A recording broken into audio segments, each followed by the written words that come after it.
Здравейте! Будилник продължава навън, защото днес ще ви представим първият автомобил, произведен в България. Това е Great Wall. Здравейте, и до мен е Кирил Георгиев, който е менеджер реклама на компанията Litex Motox. Ние нямахме търпение всъщност, защото много се говорише за първия автомобил, произведен в България, но ние пък нямахме търпение да направим първия тест драйв. Здравей!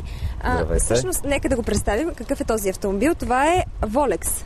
Да, добро утро на зрителите на TV7. Това е българският автомобил Made in Lovech. Името на модела е Great Wall Volex.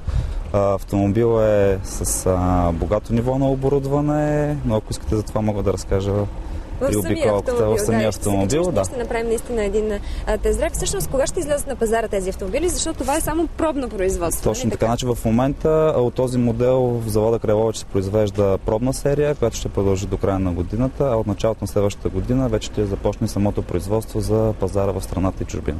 Между другото, само ние успяхме да се промъкнем във вашия завод, така доста трудно достъпно място, и след малко ще пуснем един репортаж на Марина Малашева, но преди това искам да се качим в колата, за да видим всъщност какво има в първи български автомобил. Така.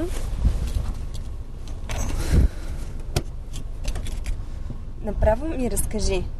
Автомобилът е с топ ниво на оборудване, което включва лети джанти, стъкла, огледала с електрическо сгъване, висококачествена аудиоуредба, климатик, заден парк асистент за паркиране и много, много други. Автомобилът е с 1,5 литра бензинов двигател, което ви дава мощност от 97 конски сили. Отговаря ли на качествата на другите автомобили, на които ние сме свикнали да се возим? Абсолютно.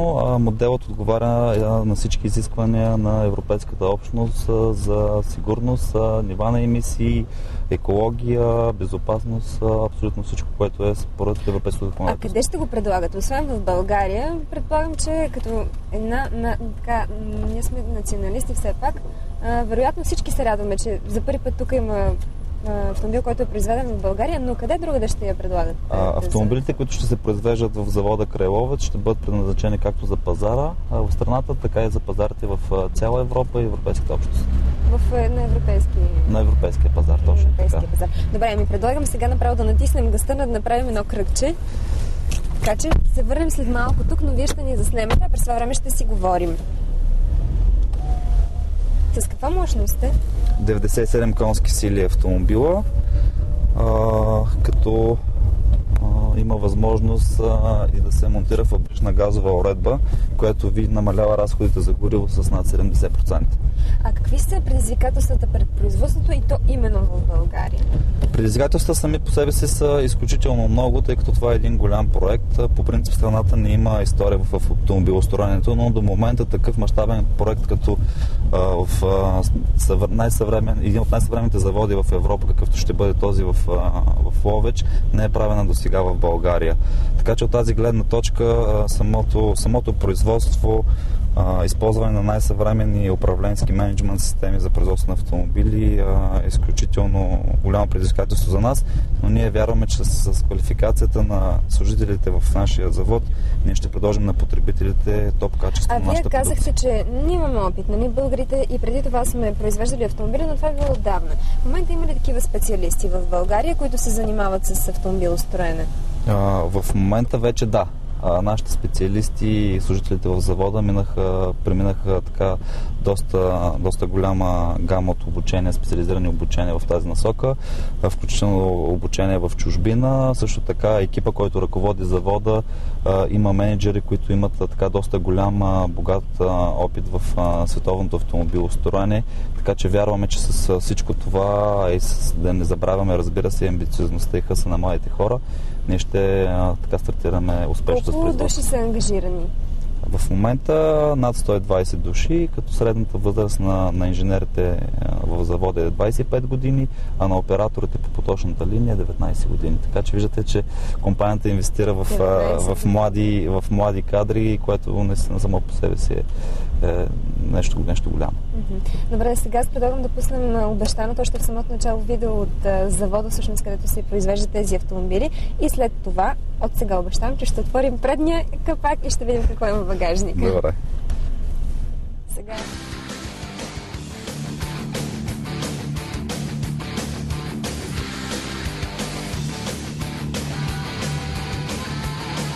Така изглежда отвътре единствения в България завод за автомобили край Ловеч. Той се състои от две основни помещения. В едното се складират и сортират автомобилните части. Второто хале, където се извършва същинския производствен процес, е оборудвано с модерна поточна линия.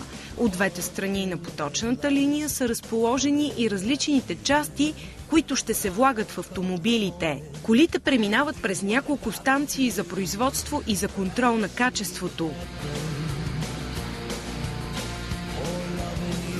Един от процесите по сглобяването е монтажа на ходовата част.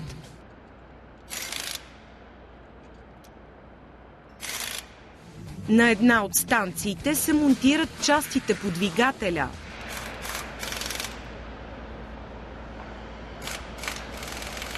Друг момент от производствения процес е оборудването на купето. Когато автомобилът е сглобен, се правят проби на спирачната система.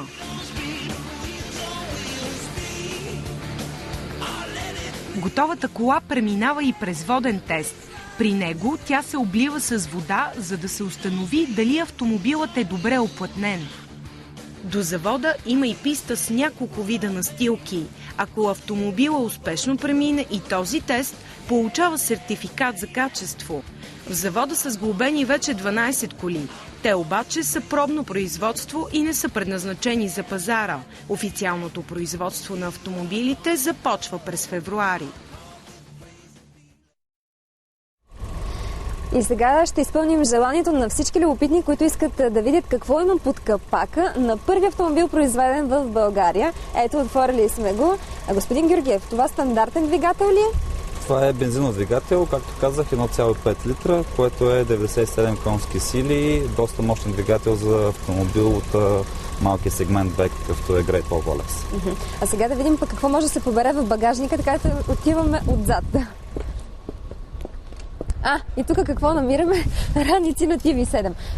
Освен това, седалките могат да паднат напред и да стане още по-голям багажник. Седалките на автомобила могат да се сгъват в съотношение 60/40 до напълно легнало положение, което гарантира така допълнителен обем за багаж при пътуване, за да имате така достатъчно комфорт при по-дълго пътуване за уикенди. На пръв поглед малкият автомобил може да събере доста багаж за двама души. Точно така, това е малък автомобил, който ви предлага изключително много неща и то на изключително достъпна цена. А колко време отнема производството на един автомобил? Всъщност частите не се произвеждат в България, нали така? В момента реално завърши фаза 1 в завода край Ловеч, което включва два склада. Склад за резервни части и логистика и другия склад, където е самото производство.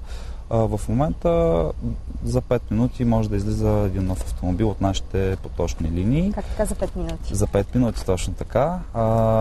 Като всеки автомобил преминава през близо 100 станции, на които се извършат определени дейности по така нареченото асемблиране на самия автомобил. Стандартни ли са? Да. Стандартни. Навсякъде по света за 5 минути се прави това нещо. Значи това е практика за такъв тип производство в момента, така нареченото асемблиране. Както ви казах, минават през близо 100 станции, където всеки служител извършва определени операции по автомобила. Също така в тези 100 станции се включват и 7 точки за контрол за качеството, което ви гарантира наистина високо качество на автомобила. След като излезе автомобила, той се тества на специална площадка с над 30 вида различни настилки. И истинското производство започва 2012 Точно така, февруари 2012, когато е официалното откриване на завода. Благодаря ви.